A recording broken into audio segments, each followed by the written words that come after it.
I guess we'll start just around the room. Kyle, I'll start with you. What grade would you give the CMAs last night out of 10? I mean, out of 10, outside of the live, audience being there, I think they did an incredible job at spacing people out, at spacing out performances. I mean, with what they had to work with, I mean, that's as close to a 10 as I could probably give them. So I'd probably give them a 9.5 just on that front. What was your highlight of the night?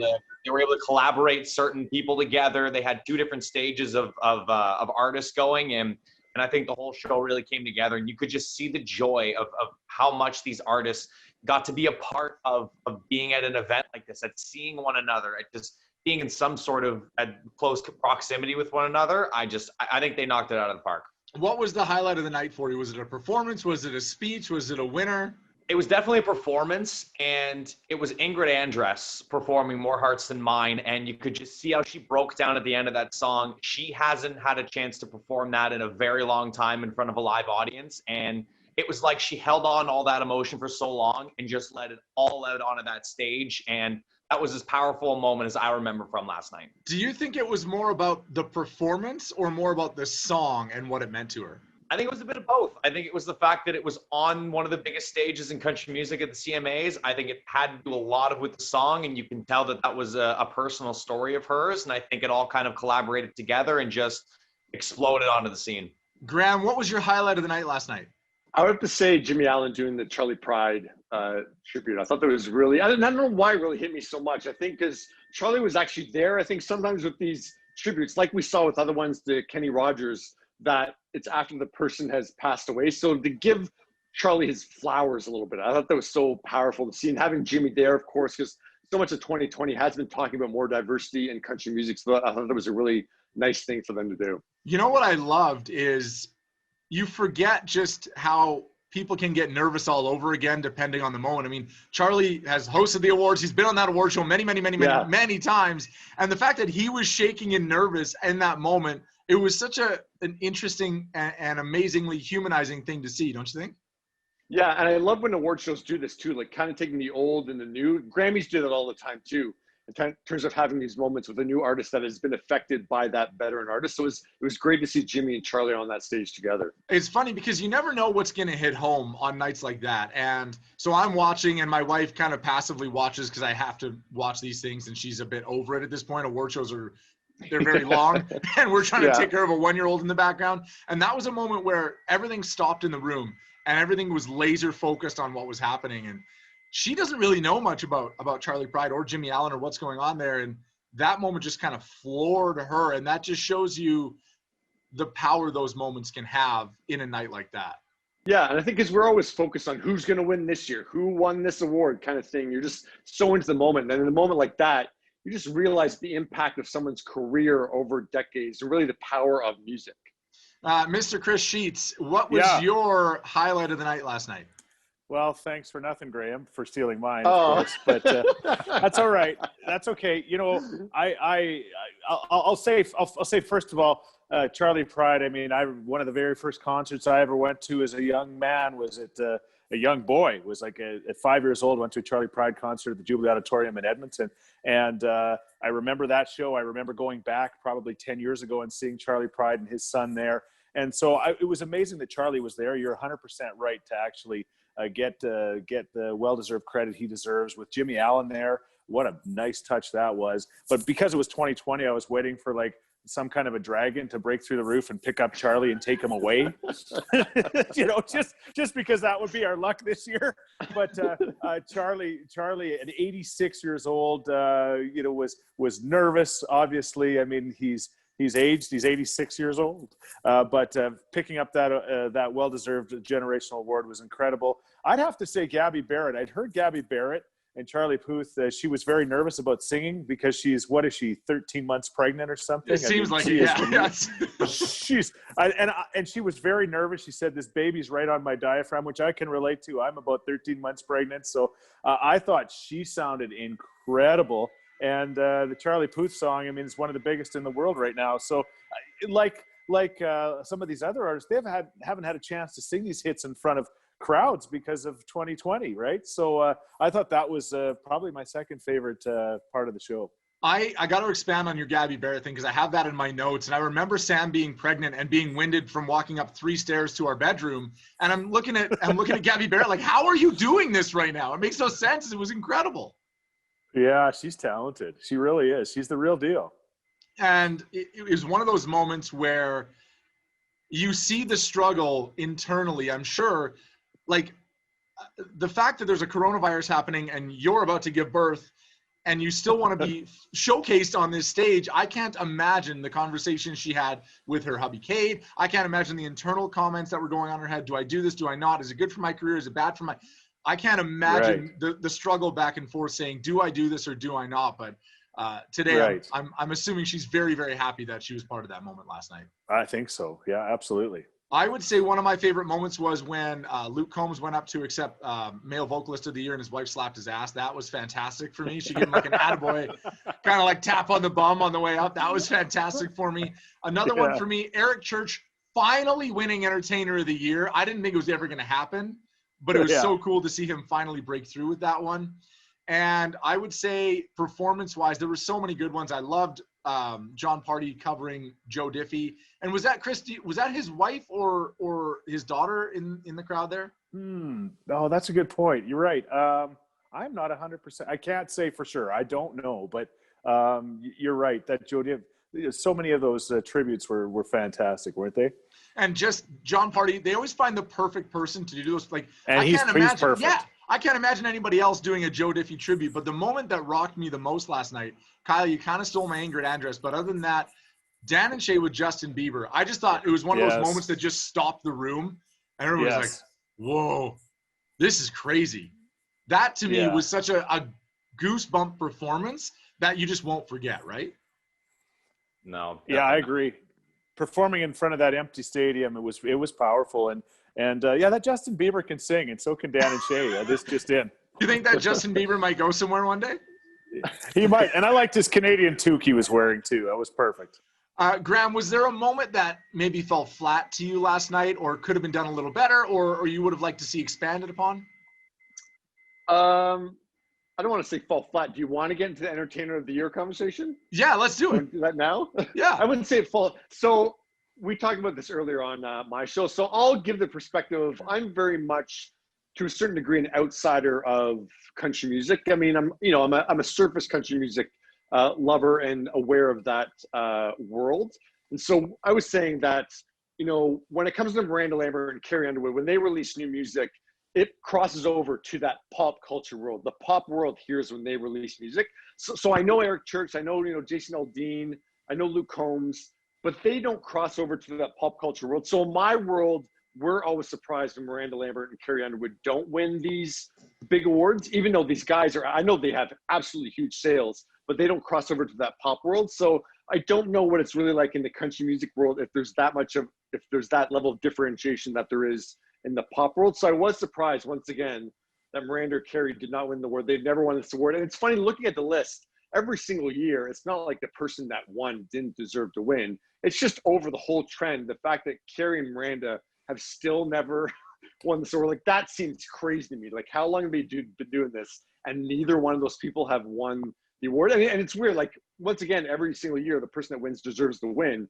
It's just an odd trend at this point that neither one of them has won. I think that's a good point. I think the only thing about this year was, I mean, there were no concerts this year, but looking back to their last tours, Eric Church did something that nobody else has done. Yes, Garth Brooks has done tours in places doing 11 sold-out shows in a row, but Eric Church did something where he would go to a city, say he went to Calgary. He would do a show back-to-back nights, completely different shows. So if you went to both nights, they were totally different shows, new songs, new performances, new everything. So I think that for me set him that notch above this year, is to say he's always great in concert, and they always are. But that to me, when you're talking about an entertainer, that separates you to a whole new level. Kyle, what do you think?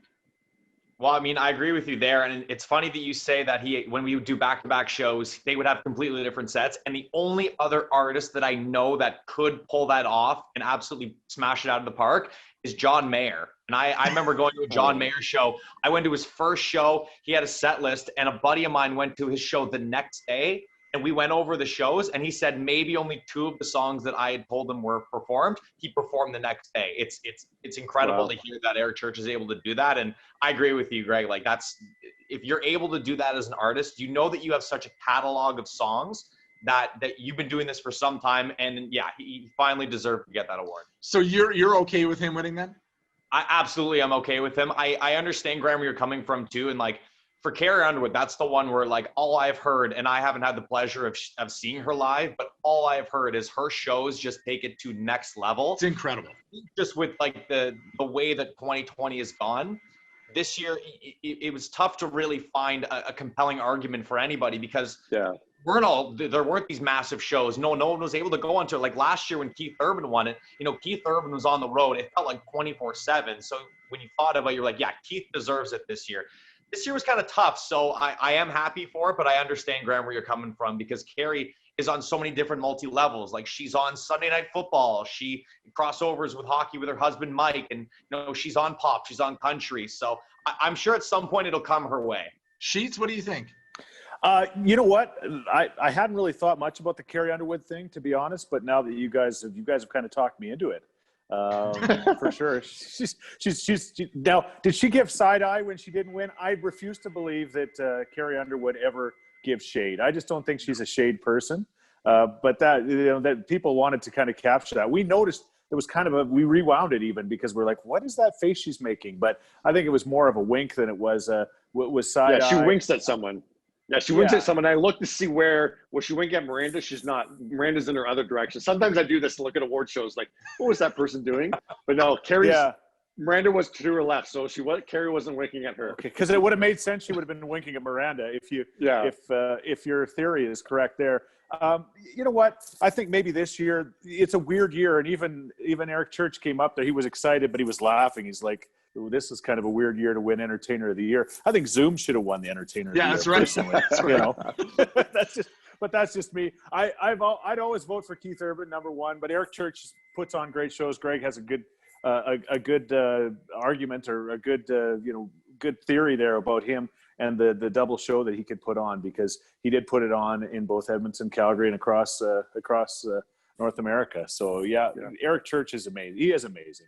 Chris, and to be clear, like, I'm not dissing Eric Church winning. I'm not trying to think. I'm just the idea not at all. The fact that Miranda and Carrie have still never won this award, or whatever, they've been around for 10, 15 years. It's just an odd thing at this point, I find.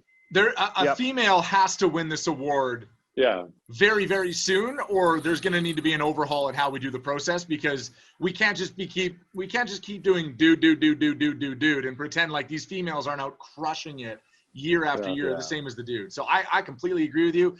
I just saw that Double Down tour and I was like, damn, that's incredible. Yeah.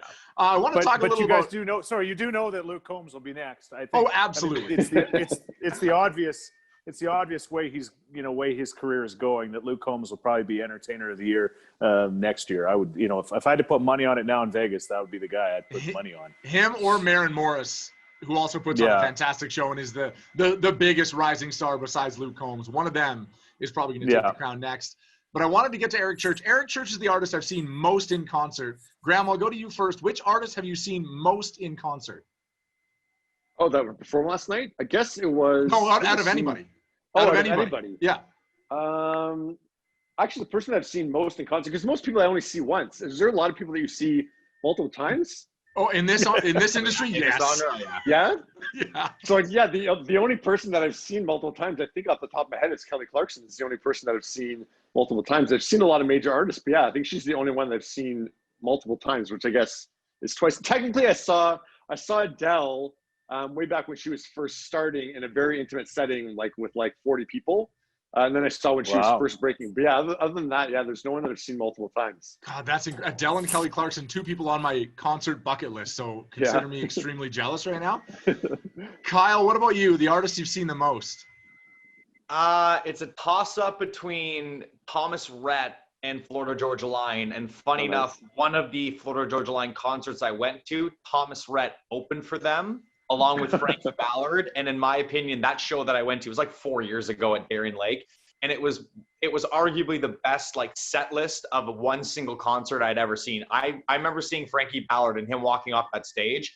and me saying, he's a rock star. Like he's going to elevate to that spot. And then Thomas came on, and this was when Thomas was at that point where he was a rising star, but he wasn't at the point he is now, the pinnacle that he's at.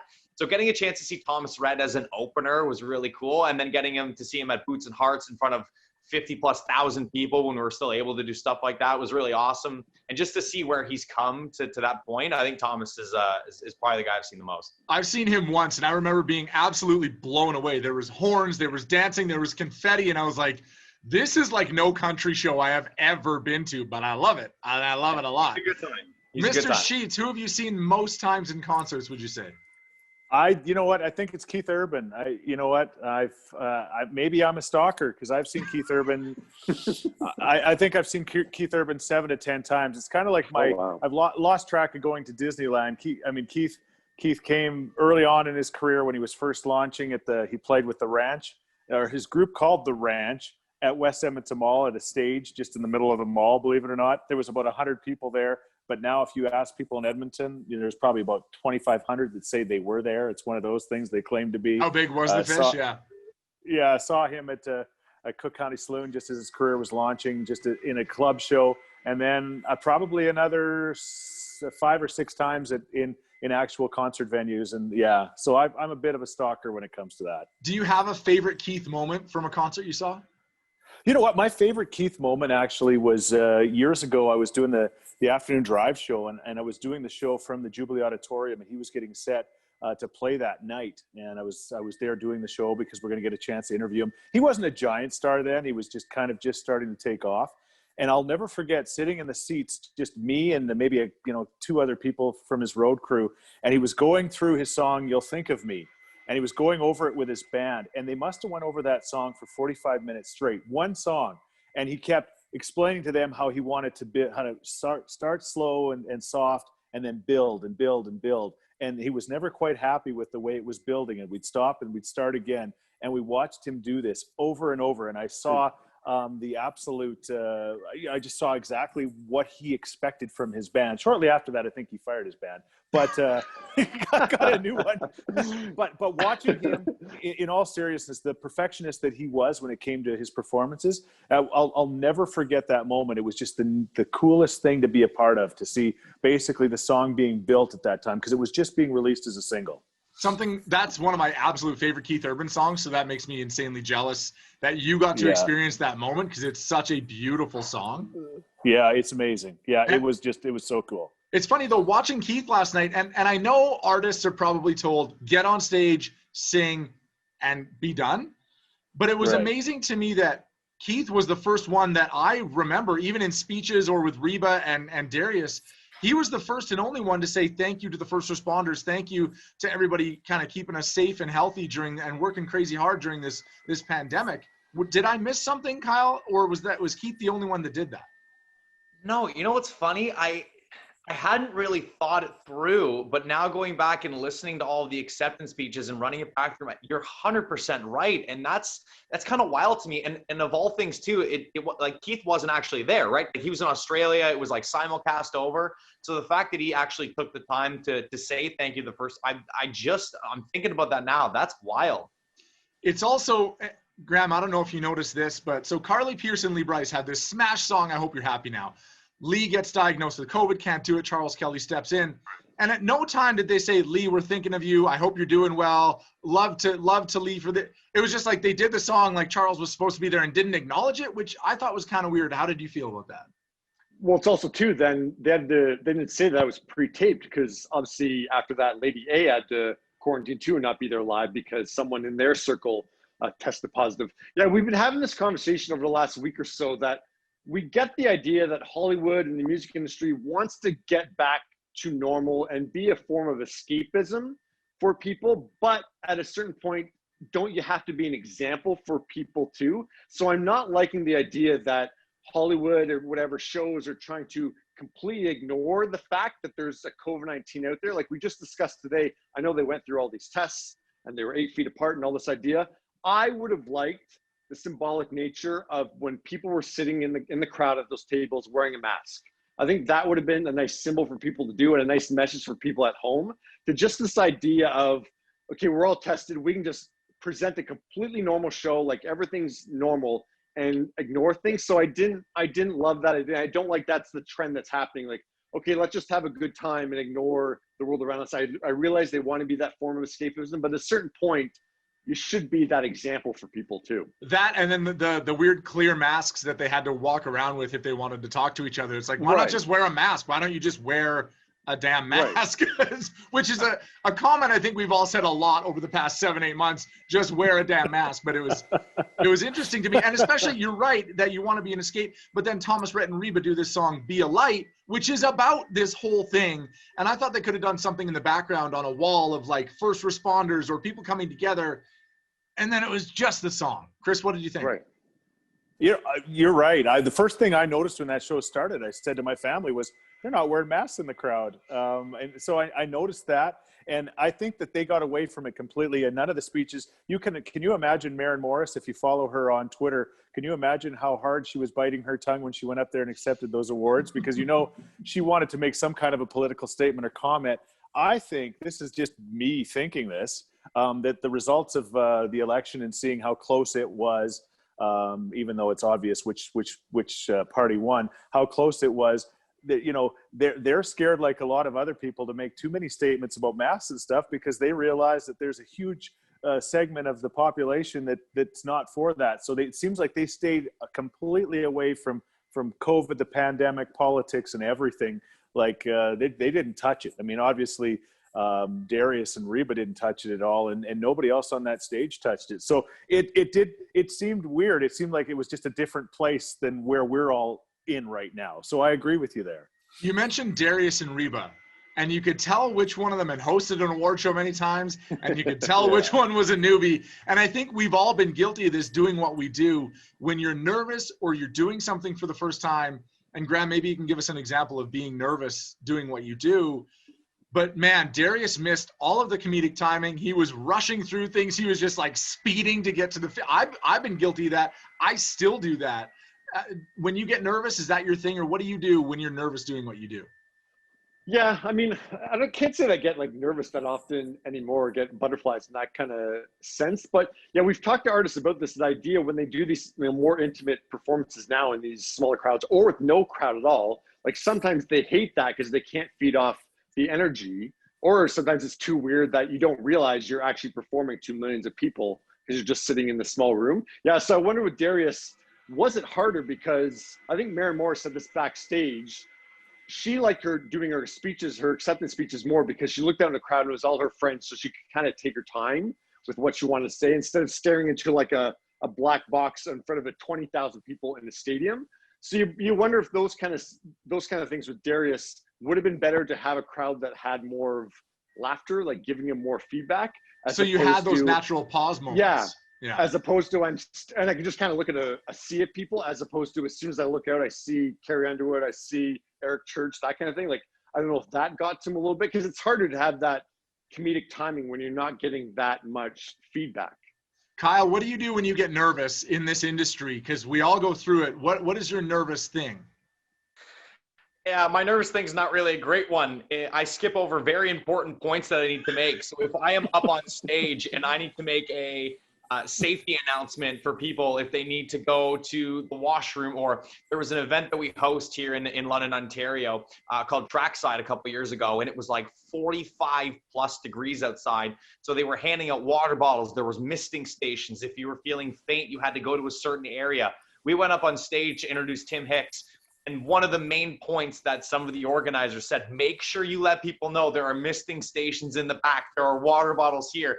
Completely glossed over all of it. Didn't even touch it to begin with.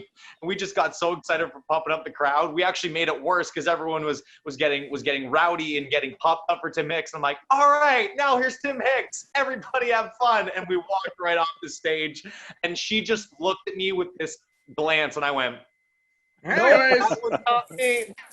Chris, what about you, buddy?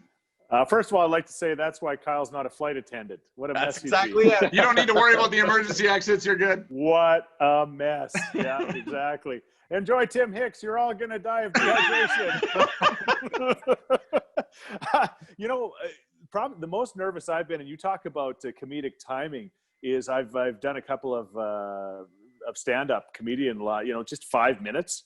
And my gosh, what a disaster I've been both times I've done that, because again, you're waiting for the laughs. When we're on the radio, guys, you can relate to this. You just assume everybody's laughing in the background, but when you have to listen for them to laugh, that's when it's tough. And you're trying to time it all out. I thought Darius did a decent job, but you're right. It would have been a lot easier for him to do that in front of 10,000 people in that stadium. But for sure, doing stand-up, my gosh, I've never been more nervous. I rushed through everything, and just my 5-minute stand-up was about 2.5 minutes, because I sped it up like you do on some podcast to get through them faster. They're doing this stretch thing, like, go on, that's stretch it out. The worst. That's the worst when you come up to introduce a band and they're not ready all of a sudden, and they look at you like. That's when I usually tell my offside joke. I completely agree. I've never done stand-up, but the thought of it terrifies me so much that we've thought of making it the punishment for who comes last in our fantasy football league, that you have to go do 5 minutes of stand-up in some comedy store, because I think it's just such an awful thing to have to go do unless you practice it a million times. For me, when I get nervous, my brain goes blank and I black out like Will Ferrell in Old School, and I'll come off stage and have no idea what just happened out there. I don't know if I said the right things. I don't know if my fly was open. I don't know if I gave somebody, I don't know what happened out there. I just come back into my brain and I don't know if I said the right things, but we'll see what happens, I guess. See if anybody's mad about what I just said up there, because I have no idea. We're all running naked. How'd it go? Did it go well? No idea. No, I don't know what happened out there. I want to give a very quick shout out to two performances that I thought were fantastic. Chris, you're a big Chris Stapleton guy, just like I am. What did you think of him and Morgan last night?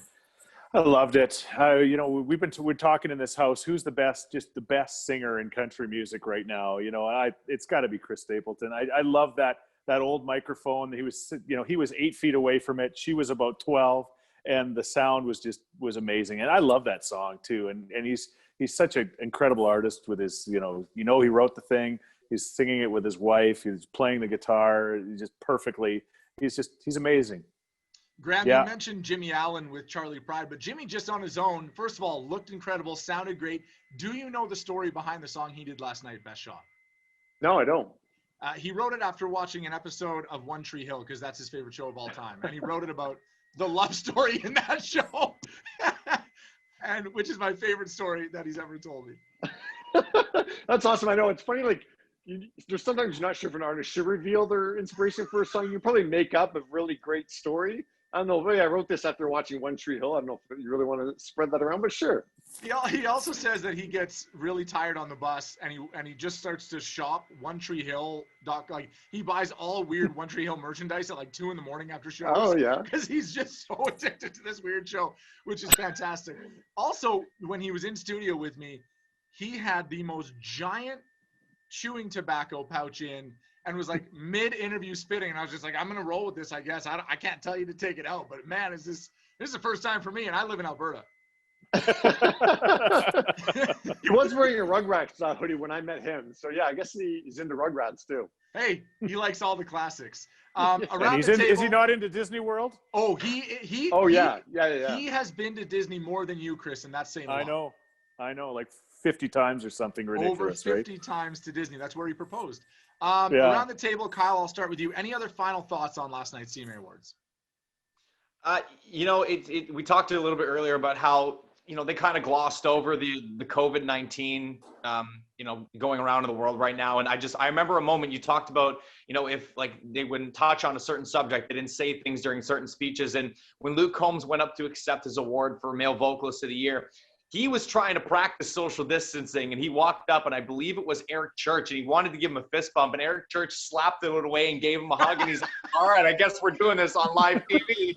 And then walked right up after. I mean, that was the only moment that I kind of thought, they could be practicing a little bit more. But I mean, other than that, I love, we've touched on the Charles Kelly filling in for Lee Bryce, did such a phenomenal job. I am such a Carly Pearce fan. I love seeing where she has come from obviously her horrible news happening at the beginning of COVID and quarantine to where she is now winning, the event of the year with Lee Bryce, and just super proud of her, and for her to still be able to go on and perform, even if Lee Bryce couldn't, was awesome for me to see. Graeme, any final thoughts?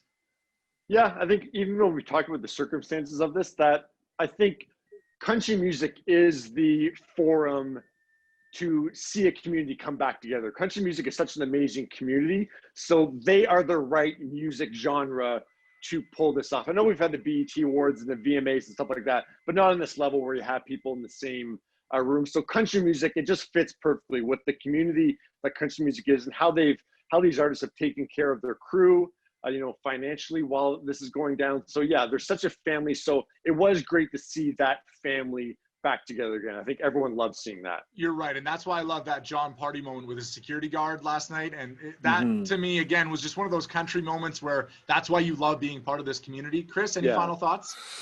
You know what? All that great stuff I completely agree with. I thought it was, and Eric Church, I mean, he said, and nothing's going to bring this thing together like we are, as far as the industry goes and music goes. I agree with that.